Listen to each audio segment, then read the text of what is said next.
Bertemu kembali di channel YouTube Ismantoro Info. Pada kesempatan kali ini kita akan mereview, sama-sama belajar ya, mengenai pertanian, yaitu saat ini mengenai penanaman cabai ataupun bibit cabai ya, untuk di lahan bekas yang tidak kita bongkar bedengannya. Jadi sebelumnya sudah pernah saya bikinkan video mengenai lahan ini ya, lahan yang dulu pernah kita tanamin cabai. Setelah cabai itu habis, kita tanami kacang panjang. Setelah tanam kacang habis, kita bersihkan. Dan ini setelah kita lakukan beberapa tahap perawatan ataupun persiapan, ini sudah mulai tahap penanaman. Untuk tahap-tahap sebelumnya mungkin saya nanti tuliskan di link deskripsi bawah ya, rekan-rekan tinggal klik saja bagaimana proses persiapannya untuk lahan yang tanpa bongkar bedengan. Dan ini sudah kita lakukan penambahan ajir ya. Kenapa ini dua? Ada dua ajir. Ini adalah ajir yang lama. Di ujung-ujung itu kita tambahi ajir yang baru, dan ukurannya saya buat cukup besar ya, 2 kali lipat dari ajir yang lama. Ini sebagai penahan pada tepi-tepinya. Nah, seperti ini contohnya. Ini kan tepinya sudah rusak ini. Walaupun tidak rusak, kita tetap kasih ya untuk yang khusus tepi-tepinya ya. Nah, itu tepi sini, tepi sana, tepi sini, tepi sana, sama tengah-tengahnya kita kasih. Dan juga yang rusak-rusak ataupun yang, nah ini bawahnya ini rusak ini. Jadi ini sudah tidak mampu menancap dengan baik. Nah, kita susulkan di sampingnya. Nah, ini nanti akan kita ikat seperti ini ya. Tapi besok ini kita hari ini melakukan proses penanaman. Nah, ini yang sudah kita tanam.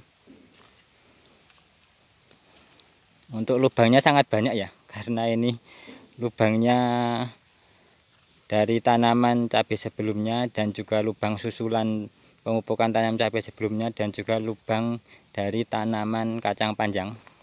Sudah pernah saya jelaskan ya, dan itu adalah lubang yang baru yang kita tanam itu. Nah, ini dia lahannya. Nah, ini di ujung kita ngasih ajir ya, tambahan ajir sama yang rusak-rusak. Jadi sebelum kita tanam ini kita seleksi dulu mana ajir yang harus kita ganti. Nah, ini dia bibitnya. Nah, ini bibit yang kita gunakan.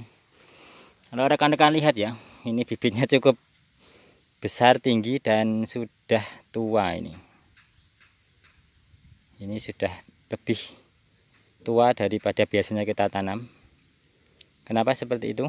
Karena ini adalah musim kemarau. Biasanya kalau saya musim kemarau itu saya biarkan dulu bibitnya itu agak tua seperti ini ya.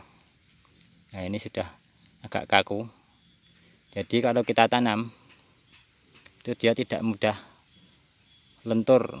Nah, kalau lentur dan kena mulsa, itu musim panas seperti ini mudah sekali mati ya. Nah, ini dia bibitnya. Ini baru mulai, jadi baru mulai, dan kebetulan ini kita bawa kamera, jadi saya reviewkan sekalian ya. Karena biasanya kalau saya review itu sudah selesai kegiatan baru saya review, karena saya review sendiri nih. Nah, ini penanamannya. Untuk prosesnya seperti apa, kalau saya biasanya seperti ini ya, saya praktekkan saja. Nah, ini saya pakai gunakan keranjang seperti ini. Lalu kita ambil beberapa, kita masukkan ke keranjang.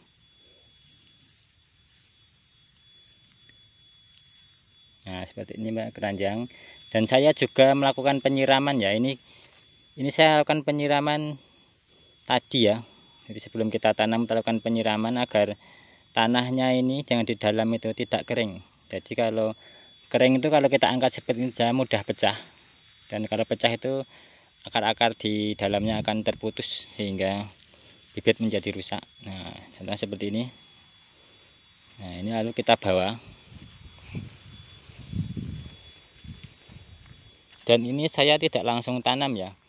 Ini saya akan melakukan penyelupan dahulu. Jadi kita masukkan ke air. Ini yang sudah kita tanam. Ini saya tanam 2 ya. 1 lubang 2 tanam. Nah ini dia.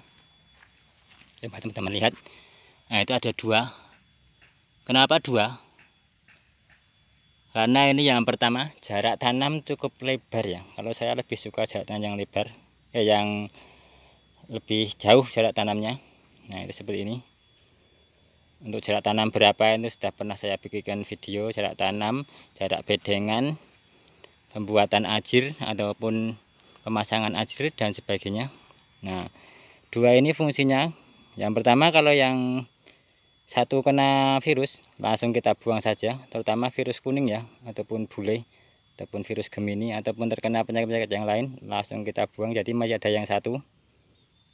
Dan yang berikutnya, dia kalau ada yang mati atau terkena panas ataupun dan sebagainya, itu tidak perlu kita lakukan penyulaman, walaupun biasanya tetap ada ya kita lakukan penyulaman, karena kadang dalam 1 lubang yang sama kita tanam 2 saja ada yang mati semua. Jadi saya kalau pesan bibit itu biasanya saya lebihkan agar kita punya sulaman ataupun tanaman untuk menyulam. Nah ini yang belum kita tanam, ini masih banyak yang belum kita tanam ya. Nah itu masih banyak sekali. Nah biasanya itu kita lakukan penggenangan air ya, tapi ini musim kemarau. Ini diambil 1 September 2022 ya. Ini biasanya kan bulan tersebut musim kemarau yang cukup panas ya. Tapi di sini itu kemarin-kemarin hujan terus. Jadi ini lahan ini sudah cukup basah dan dalamnya juga cukup lembab ya, karena terkena hujan beberapa hari kemarin. Nah ini tidak kita lakukan penggenangan air. Biasanya kalau musim panas dan cukup pekat, kita lakukan penggenangan air dahulu, baru kita lakukan penanaman. Tapi ini berhubung kemarin hujan deras dan terus menerus beberapa hari, dan saya lihat tanahnya sudah cukup basah, jadi tidak saya lakukan penggenangan air. Karena penggenangan air yang terlalu sering dan terlalu banyak itu juga berakibat negatif kepada tanaman. Kalau kita rasa sudah cukup lembab dan tanah sudah bagus, kita cukup lakukan penyiraman saat tanaman saja. Nah ini proses berikutnya kita bawa. Nah, ini ada ember 1 lagi, isinya air. Nah kita masukkan. Nah seperti ini. Cukup beberapa detik saja ya. Nah itu sampai gelembung-gelembung udara keluar, itu udaranya yang dari polybag kecil ya itu keluar. Nah sudah basah. Nah lalu kita taruh di sini. Lalu berikutnya kita ambil 2. Oh ini malah ambil 3 ini. Nah, ambil 2. Lalu kita siapkan lubangnya. Ini kita, kalau saya pakai sendok ya, ini sendok makan. Ini kita ambil. Nah lalu kita buka polybagnya. Kita buka pelan-pelan ya, dan hati-hati. Kalau bagus tangan 2 agar tidak rusak. Nah ini 1 lagi.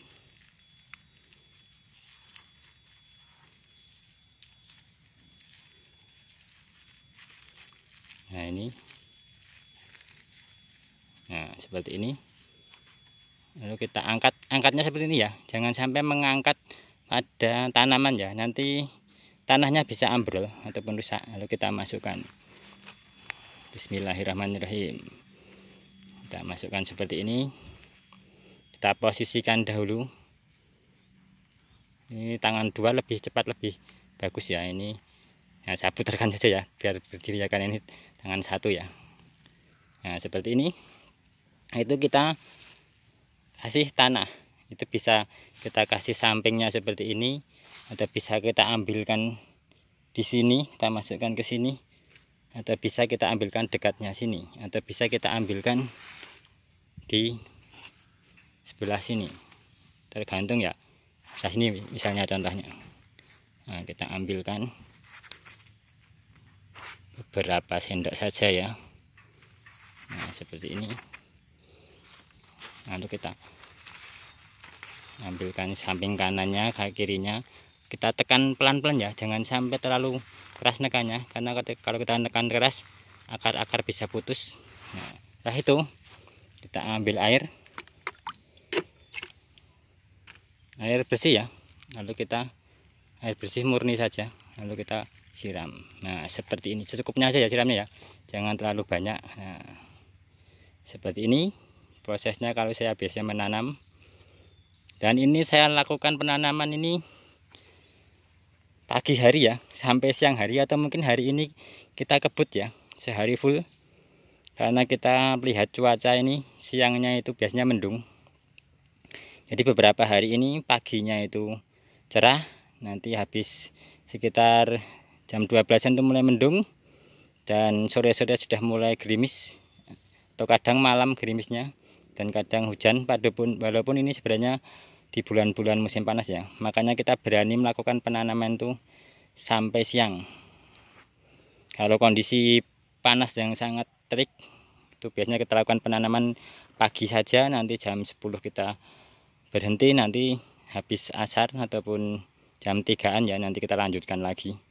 Tapi ini cuaca sepertinya mendukung, jadi kita akan melakukan penanaman 1 hari full, dan juga tanpa ada penggenangan air. Nah, seperti itu ya, kita berbagi ilmu dan pengalaman bagaimana saya cara menanam. Ini kita gunakan ember isi air, ada sendok, ada gayung, ada juga keranjang kecil. Nah, mungkin sekian dulu ya video kali ini mengenai kita berbagi ilmu dan pengalaman pada pertanian, yaitu proses penanaman bibit cabai pada lahan tanpa olah bedengan ataupun tanpa bongkar bedengan. Mungkin sekian dulu video kali ini. Semoga video ini bermanfaat. Kita sambung ke video-video berikutnya, bagaimana tahap-tahap prosesnya, ataupun rekan-rekan ingin melihat video-video saya yang lain mengenai pertanian dan mengenai tanaman cabai ataupun proses-prosesnya penanaman, nanti saya tuliskan linknya di deskripsi bawah. Rekan-rekan tinggal klik mau melihat video mengenai apa. Semoga video ini bermanfaat. Jangan lupa like and subscribe channel YouTube Ismantoro Info. Oh iya, tambahan lagi ya, ini tanaman jangan sampai terkena mulsa. Kenapa seperti itu? Karena ketika ini kena mulsa, maka tanaman ini akan merasakan panas dari mulsa saat siang hari, sehingga ini bisa gosong dan bisa mengakibatkan kematian. Nah, ini dia juga fungsi dari tanaman yang kita tanam agak sedikit tua. Dia sedikit kuat. Nah, ini sudah sedikit kuat. Jadi kena panas, kena hujan, dia tidak menggeluk ataupun mendekluk ke bawah ya. Sehingga kalau mendekluk ke bawah, dia akan kena mulsa dan bisa menyebabkan kematian, ataupun kena hujan deras dia akan rubuh. Mungkin sekian dulu ya video kali ini. Kita sambung ke video-video berikutnya. Jangan lupa like and subscribe channel YouTube Ismantoro Info. Terima kasih.